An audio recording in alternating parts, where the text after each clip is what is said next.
Good morning, students. Welcome all of you in this online class of English core. So today I'll start a new chapter. This is The Summer of the Beautiful White Horse, written by William Sharon. So this is William Sharon. Let me introduce with William Sharon first, then introduction and characters, and then I'll start the text. Okay. So William Sharon was an American novelist, playwright, and short story writer. He was born on August 31st, 1908 in Fresno, California. His fathers came to New York in 1905 and started preaching in American apostolic churches. At the age of 3, after his father's death, Sharon, along with his brother and sisters, was placed in orphanage in Oakland, California. He decided to become a writer after his mother showed him some of his father's writing, and few of his early short articles were published in Overland Monthly. His first stories appeared in 1930s. The short story collections My Name is Aram 1940, an international bestseller, was about a young boy and the colorful characters of his immigrant family. It has been translated into many languages. He was awarded with the Pulitzer Prize for drama in 1940 and 1943, won the Academy Award for Best Story for the film adaptations of his novel. Let me introduce with the story first. The story is The Summer of the Beautiful White Horse, two poor Armenian boys, Aram and Murad.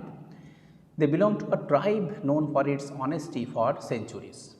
Both have intense longing for horse riding, but they can't afford to buy a horse.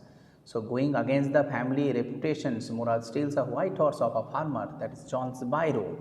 Aram is shocked because it is a stolen horse, but he discounts the charge of stealing and gets for a ride. One day he overhears John Pyros telling Uncle Khosrow's about his missing horse.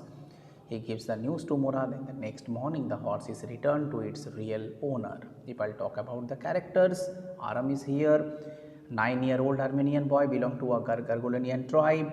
Murad is here, Armenian boy of 13 belonging to Gargunian tribe, the cousin of Murad. Uncle Khosrow's, Aram's uncle's, a crazy person with a powerful head. John Biro, a farmer, and narrator's mothers. So let's start the summary. Okay, this is the summary part. So summary, what is that? I said Aram and Murad were the cousins in Gargulanian family, and Armenian, the tribe which has a reputation for honesty. Okay, the Gargulanian tribe, the Armenian tribe, they are known for the honesty that has been maintained by the family members for hundreds of years. But the tribe is extremely poverty stricken, though they never resort to unfair means to get money. Both boys long to ride a horse, but their poverty keeps them from their deepest dream. And one early morning, Murad shows at the Aram's home on charming white horse. Aram is just awestruck. He can't believe what happened. Okay, but they do have that. They do have that the belief that they were known for the honesty, but they couldn't afford. They do not have the money. But he also can't think that his cousin, a member of the honest tribe, can ever steal. But he is too surprised to try find out the truth. He longs for a ride. Also, Murad is determined to keep it, and they try their best to keep the horse in a secret places to learn to ride it. In the days to follow, both the boys take out the horse and ride every morning. And one day, what happened? That this is the given. That this is the introduction part. What happened? That one day it overhears to John Biro, that Uncle Khosrow, about his missing horses. He gives his news to Murad, and the next morning they decided to return the horse to the real owner, and that is John Biro, definitely. Okay, so let us start the text. That would be better. Let's start the text now. Okay, this is the text that to be started, because that what's about the story that already discussed now. So this is the story, The Summer of the Beautiful White Horse. One day, that there in that good old days when I was 9, and the world was full of every imaginable kind of magnificence. Life was still a delightful and mysterious dream. Correct. My cousin Murad, who was considered crazy by everybody, knew him except me, that came to my house for 4 in the morning and woke me up, that tapping on the window of my room. Correct. So what happened here? Let me explain that. Uh, one morning, 9-year-old Aram here. Okay, it was a good day and everything was very fine. So he came up and woke up early in the morning with a dream. And cousin Murad, Aram's cousin Murad, was very considered very crazy by everybody who knew him, except came to his house 4 in the morning, woke me up, tapping the window of my room. Aram, he said. I jumped out of the bed and looked out of the window. Aram here jumped out of the bed and looked out of the window. Correct. And he couldn't believe his eyes. There is written that I couldn't believe what I saw. It wasn't morning yet, but it was summer, and with daybreak, not many minutes around the corner of the world, it was light enough for me to know that I was not dreaming. It was not a daydream. Aram was very shocked. His cousin Murad was sitting on a beautiful white horse. I stuck my head out of the window and rubbed my eyes again because I couldn't believe.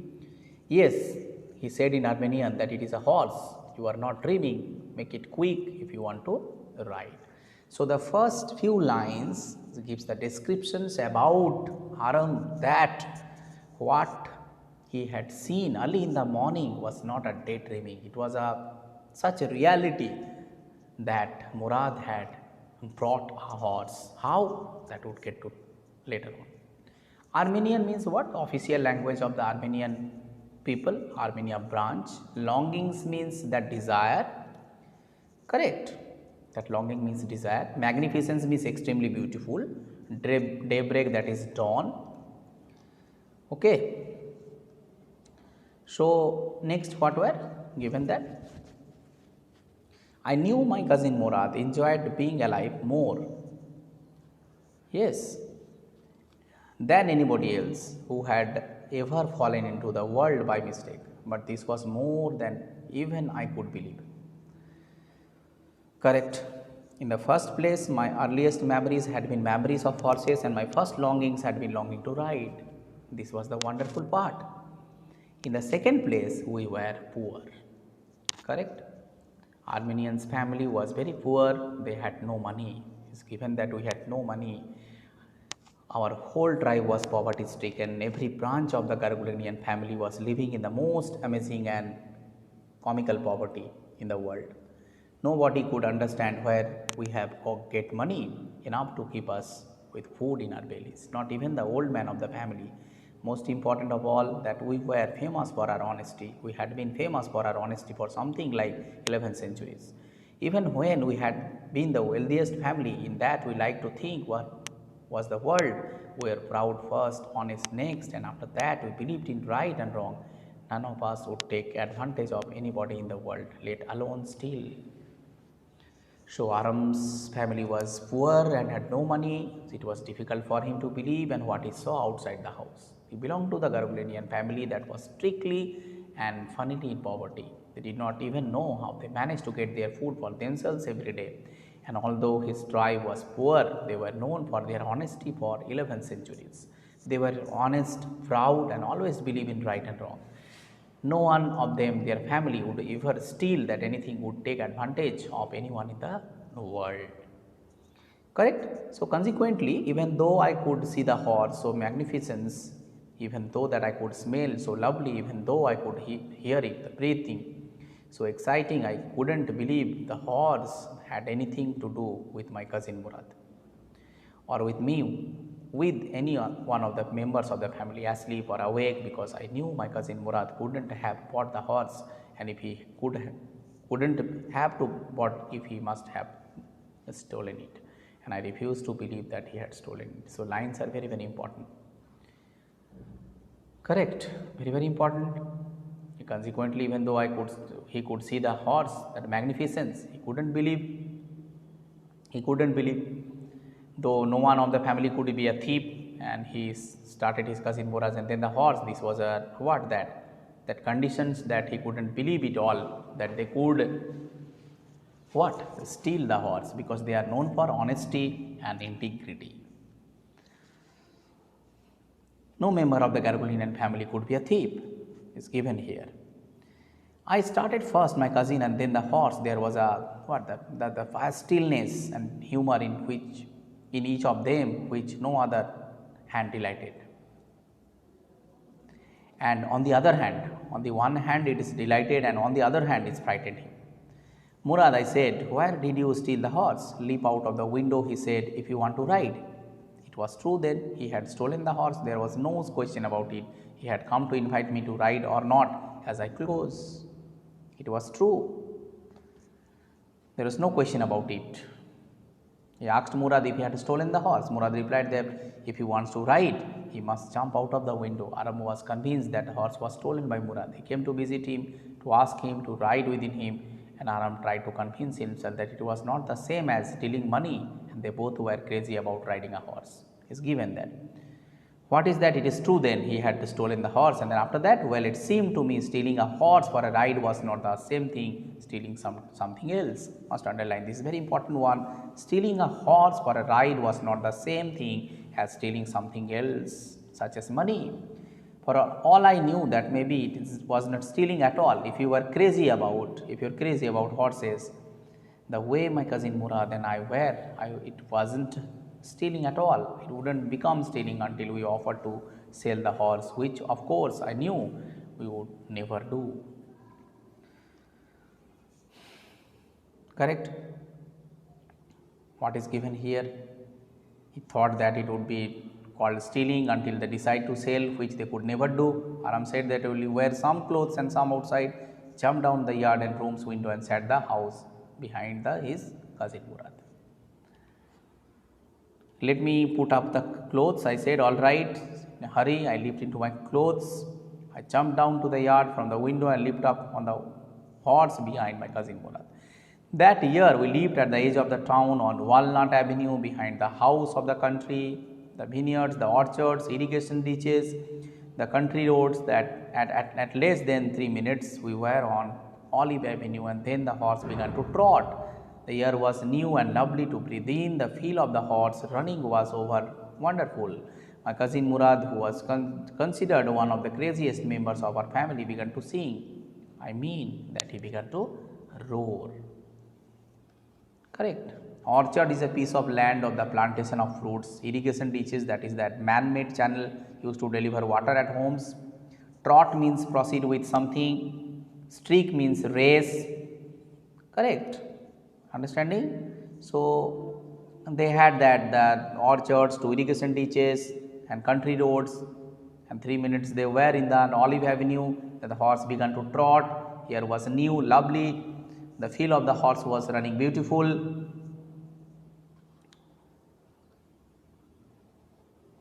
Every family has a crazy streak in it somewhere, and my cousin Murad was considered the natural descendant of the crazy streak in our tribe. Before him was Uncle Khosrow, an enormous man with a powerful head, black hair, the largest moustache in the St. Jacquemin's Valley. Man so furious in temper, irritable, so impatient that he stopped anyone from taking by roading. It is no harm, pay no attention to it. That was all matter that what anybody happened to be talking about. Once it was his own son, Arak, running 8 blocks to the barber shop, where his father was having the moustache trimmed to him. Their house was on fire. The man Khosrow sat up in the chair and roared, it is no harm, pay no attention to it. The barber said, but the boy says, your house is on fire. So, Khosrow roared, enough, it is no harm, I say. So, this is something, the turn about the story. What is given about Uncle Khosrow? Always is rigid to no matter what happened to him. The talking about in front of him. Once his own son, Arab, came running from the house. He was getting his moustache trimmed at the barber shop. He told him the house was on fire, to which he rode and said that same dialogue.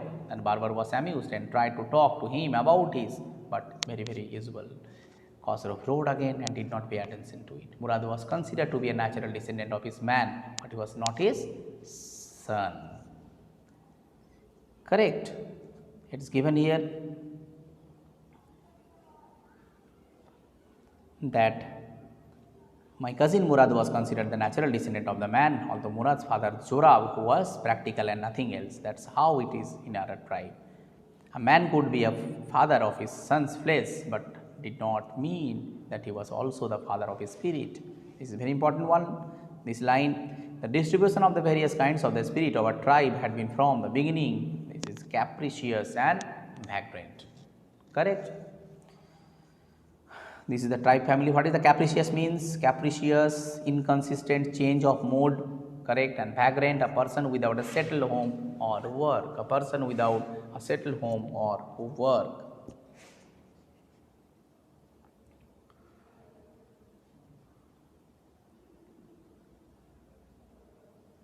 Next.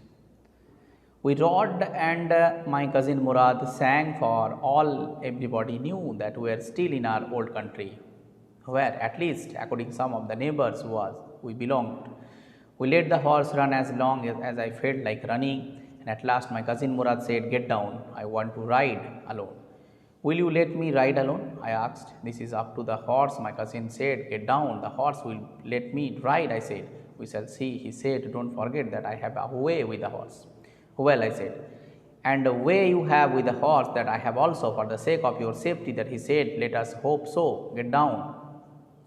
"All right," I said, "but remember you have got to try to get alone." Correct? This is given that they had a race with a field of the grass and irrigation ditch. I got down. My cousin Murad kicked his heels into the horse and shouted, "Bazir, run!" The horse stood on its hind legs, snorted, burst into the fury of the speed, and that was the loveliest thing that I had ever seen. My cousin Murad raced the horse across a field to dry grass, to irrigation ditch, cross ditch, house. 5 minutes later, returned to dripping wet. Sun was coming up. "Now it is in turn to ride," that I said. My cousin Murad got off the horse. "Ride," he said. I leaped to the back of the horse and for a moment knew the most awful fear imaginable. The horse did not move. What is given here? This is, instead of running across the field to the irrigation ditch, the horse ran down the road of the vineyard, and the Dikran, the Halabian, began to leap over the vines. The horse leaped over the 7 vines before, then it continued running. Is given here. Let's see then. My cousin Murad came running down the road. "I am not worried," that he shouted. "We'll got to get that horse. You go this way and I'll go this way. If you come upon him, be kindly, I'll be near." I continued down the road and my cousin Murad went across the field towards the irrigation ditch. It took him half an hour to find the horse and bring him back. "All right," he said, "jump on." The whole world was awake now. "Okay, what will you have to do?" Then I said. What he said that, "Well, either take him back or hide him until tomorrow morning." He didn't sound worried. And I knew that he did not hide him and not take him back, not for a while, any rate. "Where will you not hide him?" I said. "I know a place," he said. "How long ago did you steal the horse?" Again, Aram said. It suddenly dawned on me that he had been taking this early in the morning, riding for some time, and had come for me this morning, only because he knew that how much I longed to ride. "Who said anything about stealing a horse?" he said. Murad said. "And how?" I said. "How long ago did you begin riding every morning?" What is given? That is that the sun was almost up. Aram told him to return the ride. Murad got up and Aram sat on the horse. He was fearful that horse did not move. Murad tried to guide him by saying that he should try to kick into the muscles and told him that he should hurry because they need to take him back before everyone would come. Aram kicked into the muscles of the horse, which the horse raced, and the brethren, the horse began to run, and Aram did not know what to be next now. The horse next started going towards the road of the leads to the vineyard of the Dikram on the Halabian. Okay, so next after that we'll go for that. He suddenly dawned on me that he had been taking that. Who said anything about the stealing a horse? Then he said, anyhow.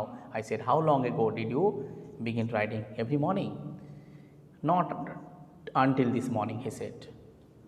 "Are you telling the truth?" I said. "Of course not," he said.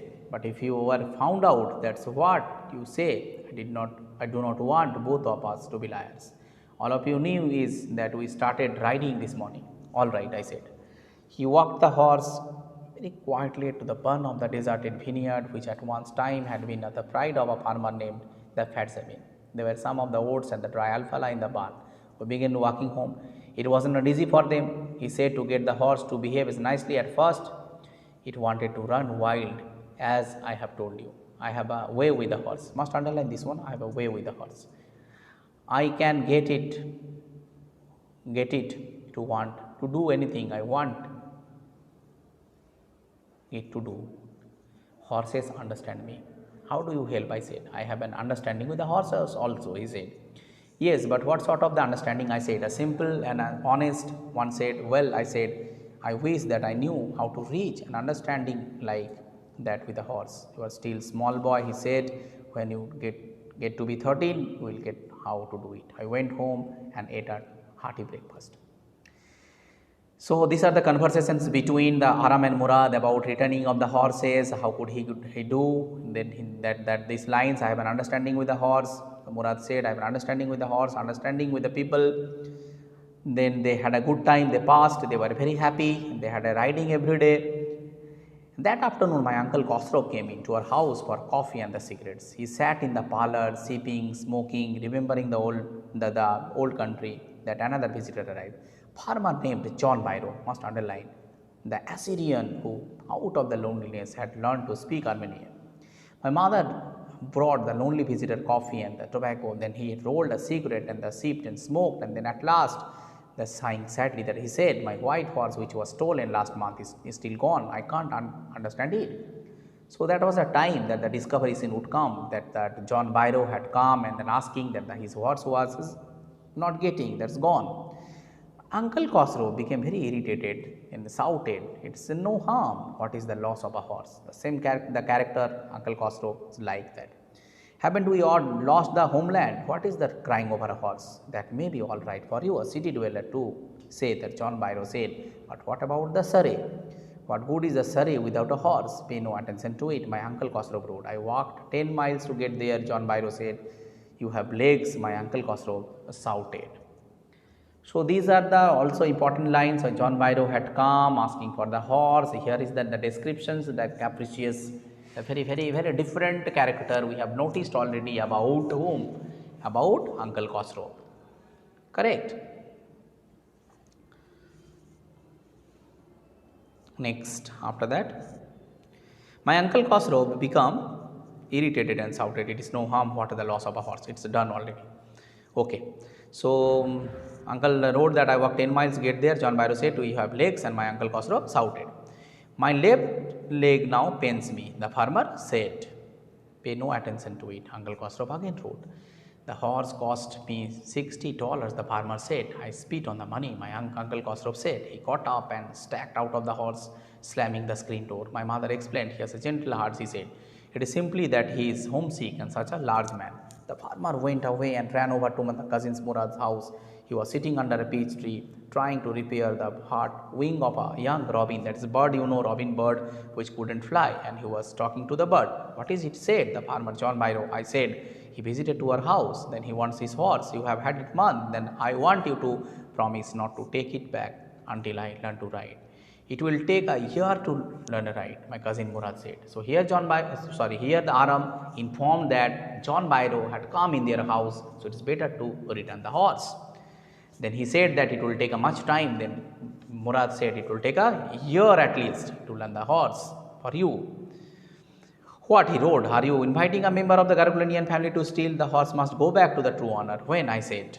In 6 months at least, that he said. He threw the bird into the air. The bird tried and almost fell twice, but at last flew away high and straight. Early every morning for 2 weeks, was my cousin Murad and I took the horse out of the barn of the deserted vineyard where we were hiding it and then rode it.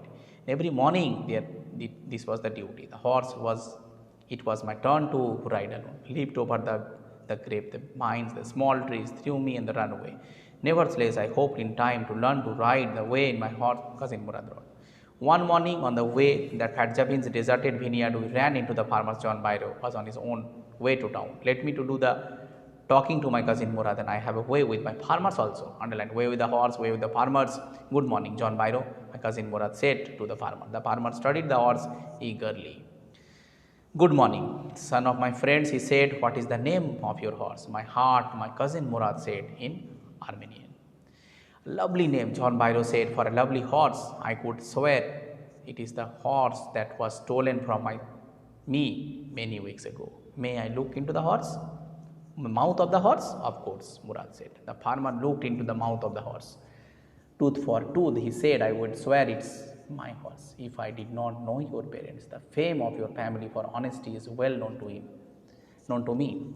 So this is what about that people are being recognized in the society for their kindness, their truth, their honesty, their character, approval, all these things. And they had the Gargulanian family, they had a what? They known for their honesty. So even though John Byron knew that it was his horse, but he did not claim it.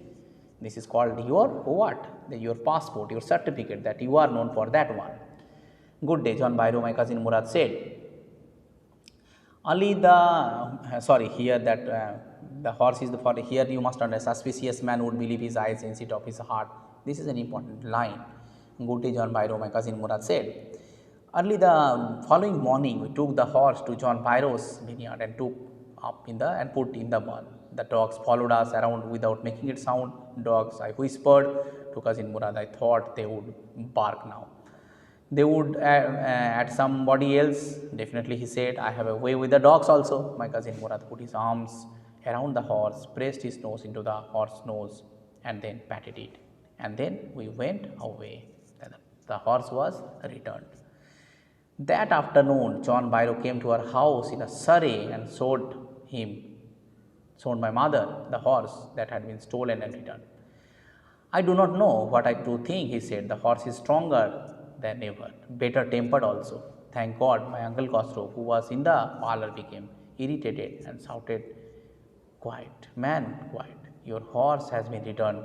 Pay no attention to it. So the story concludes in a note of humor. The story concludes with the reconciliations. The horse was returned to John Byro. Murad and the Aram, they had a belief, they knew that what they had to be done and they did it. This is a story about the Armenian tribe. This is a story about their truth, their honesty, for they are known for that. Okay, so this is the conclusion portions. The concluding part, any problem you have, then will definitely share with me.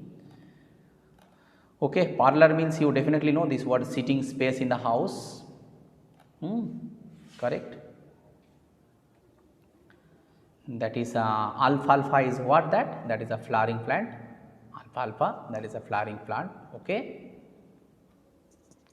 So this much for today's class. Thank you students for being with me. Bye.